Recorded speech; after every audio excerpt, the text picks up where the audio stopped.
You've got your grains, your malts, your hops, and your yeast. And for the past 10 years, people have really gone crazy in the hops world. They're bringing hops over from Australia. The malt world, they're finding heirloom malts and all that sort of thing. But what hasn't been really pushed as hard, we think, is the yeast side. So we're finding strains from all over the world and having these relationships not only with our customers, but finding other people who are as passionate out there about yeast and finding these strains and, you know, keep expanding the boundaries and pushing the boundaries.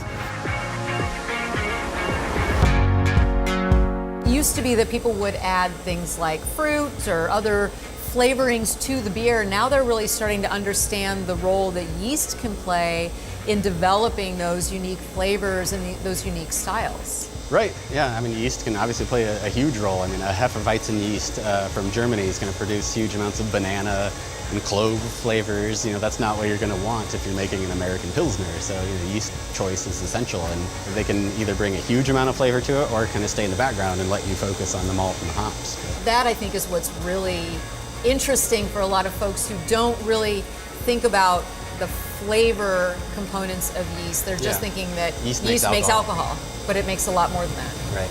It's fun nowadays because we're taking these old yeast strains and we're kind of rediscovering what people have been using for eons, and that tells a story of a time and a place. It's very cool.